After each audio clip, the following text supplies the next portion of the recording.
We may have short-term a little pain, and people understand that. There'll be a little disturbance, but we're okay with that. Are you expecting a recession this year?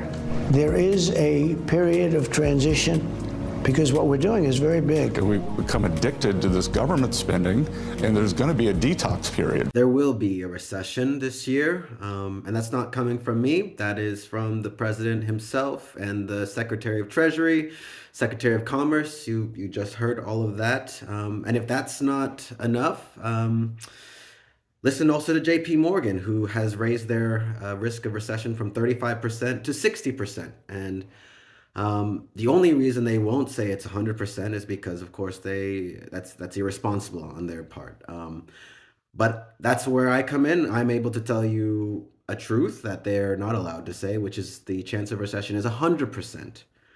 Even prominent finance bro YouTubers who would be very positive in this environment or in the environment in the past also see that the risk of recession is very high. But I'm gonna go be so bold as to say it's not just high, it's 100%. A recession is going to happen unless there are some great unforeseen changes that can happen.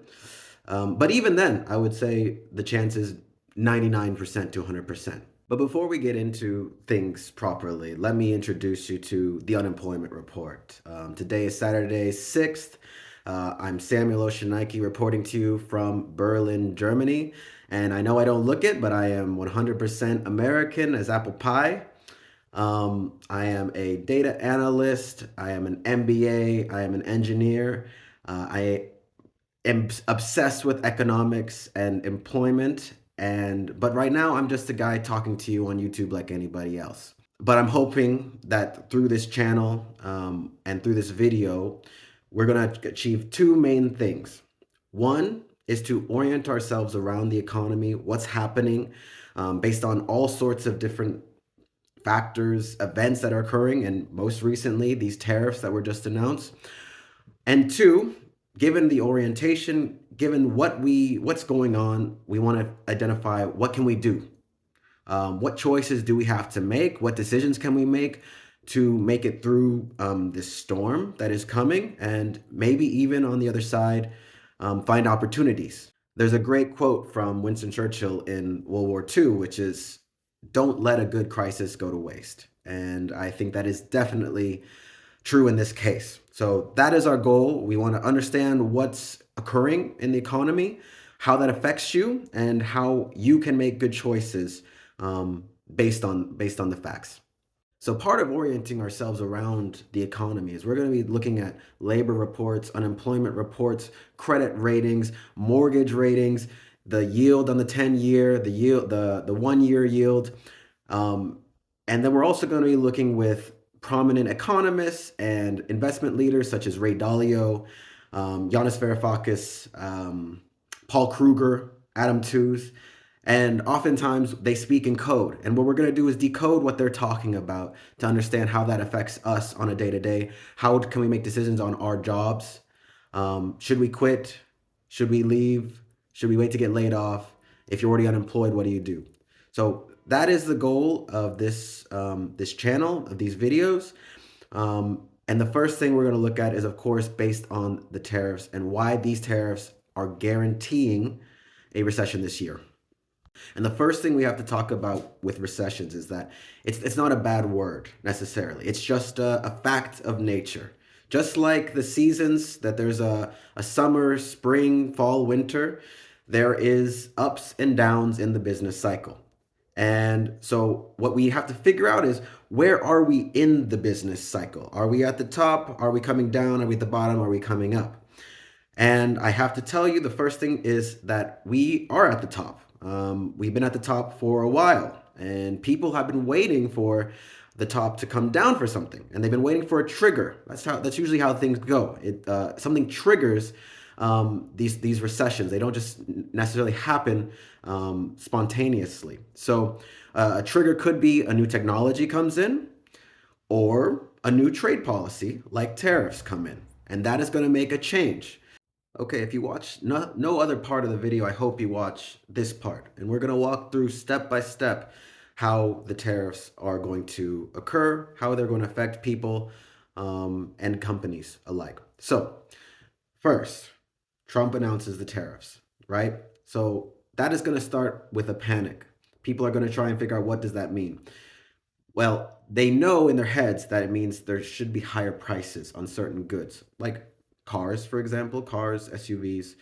These are going to get more expensive. So what you're going to see very initially, and I'm talking right now, people are going to the store, they're going to car dealerships, and they're buying cars right now because they know that in months, the price of a vehicle is going to jump $1,000, $2,000, $3,000, $5,000. So getting ahead of that, people are going to buy. So you're going to see a very short jump in people buying things. So demand and the economy will, for maybe a month, look like it's doing better. But that is very short lived. So that is step one, which we are in right now. People making buying decisions ahead of their need because they want to get ahead of the cost increase, right? Of course, that leads us quickly into step two, which is companies start raising prices. So why do companies start raising prices? I guess you have to go into what is a tariff. You probably know now, you've watched enough videos. A tariff is a tax on the importer. So someone like Walmart, they're importing in, I don't know, PS2s, PS5s. That's what people are doing these days. And instead of getting it for $500, now it's a 20% tariff, so it's a tax. So the price is going to go up by 20%. It's going to go up by $100, right? So Walmart has two choices to make here, right? If they don't raise the prices, then they're going to lose profit, right? But if they raise their price, then they keep their profit, right? And they pass on the tax, this tariff tax, onto you. So what do you think they're going to do? No, they're raising prices. They're going to raise prices. Not just Walmart, but everyone. Car dealerships, Dell, laptop manufacturers, everyone is going to be raising prices. So that's step two, is prices raise. Okay, so prices go up, then what? Well, you're at the store, you see something more expensive, you don't buy. So prices go up, consumers buy less. They say, okay, I don't need that. It turns out I don't really need that. It's above what I'm willing to pay for things. So consumers consume less. And then when consumers consume less, that means demand goes down. So overall demand will come down. Okay. So now demand comes down on general goods, cars, all sorts of things. So what happens when demand comes down? Well, then that means we don't need factories running so much, right? You don't need the factory producing so many cars because there's not people buying that many cars anymore. So then factories start shutting down or laying people off. So what happens when factories start getting laid off and shutting down? Okay, then people start losing their jobs, obviously, right? And then as people are getting laid off, or as companies say, oh, I don't know if we're going to invest, or we might lay off, they might be in this I'm not sure phase, but either way, then people are going to be even more scared to buy things. They're going to start saving money, and that reduces demand further. So it's this kind of spiral where lower demand leads to less business activity, leads to layoffs, leads to less demand. It's a very negative loop, and this is recession. That is recession. At the end of the day, layoffs, less investment activity, less buying, all of this is a recession. That's by definition. So this is quite certain. I mean, I'm making the bold prediction to say this is going to happen. The real question, and one I can't answer, is how deep and how long is this recession? And that's a very difficult question to ask, and I'm not going to make a bold prediction on that. It could be 6 months, it could be 9 months, it could be a year, it could be longer than a year. I think the difficulty here is for our generation, I'm a millennial, we haven't seen a recession actually in our working lifetime. So the economy has been very strong ever since about, 2012, 2013, all we've seen is going up more or less. Of course, there was COVID, so there was this sharp decrease, but then it zoomed right back up. So I don't want to downplay COVID. COVID was a horrible time and people did lose their jobs. And also in 2022, there was a slight recession for tech workers, which is still kind of occurring. But like broad scale, there was no recession, and our generation has not seen a recession. Younger generations definitely haven't seen a recession, so we don't know what it looks like. You can ask your parents, and I plan to. That's my next step, is to talk to my parents about this, as both my parents lost their job back in 2008. But how far or how deep and how long this recession will last is a big question mark. How much you need to prepare and save, and get ready for it is a big question mark. But all, regardless of how long it's going to be, as we don't know what that is, the answer is clear on what to do right now. Don't quit your job. Hold on to your job if you have one. If you're unemployed at right now, recognize where we are in the cycle. We are at the top and things are about to head down. And as we head down, and we're in subsequent videos, we're going to look at how it feels in different stages of this recession, as we are at the top right now, right? We're not officially there. Just know that where we are in the recession is going to affect your job prospects. And you might be hoping and looking for a job. Maybe you're thinking, okay, I'm a great worker. In 2 months, in a month, I'll find a next job.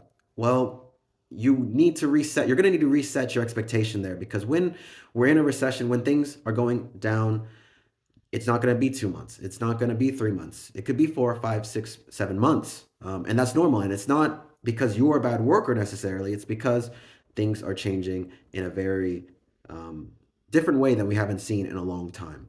So that is the big part of what we want to do here, is to make people understand, where are you in this situation, and how do you act, and how can you best feel about it, to know that what's in your control and what's out of your control, right? So there's so many uncertainties. What I laid out to you is a very simple sequence of events that will occur, but there's even more question marks, like, will there be a trade war? Like, as we already seen, China has retaliated. Will other countries retaliate? Europe might. They've talked about it. There's so many uncertain things. Maybe Trump will eliminate the IRS and eliminate income tax, as he's planning to. Maybe the big tax cut will get passed. There are a lot of uncertainties, and through the coming months, we are going to be looking at these, following them all very closely, and understanding how they affect us on the day-to-day and our jobs. So that is what we're doing here. I really appreciate if you got through this video. I really appreciate that. If possible, like, subscribe, comment. I want to answer every single question. So in the next video, any comment that comes, I will answer every single question that I get. We have to get through this together. So it's a shared understanding, and we need to build solidarity in these times. It's a different world. We are living in historic times, and that's not fun. So thanks again.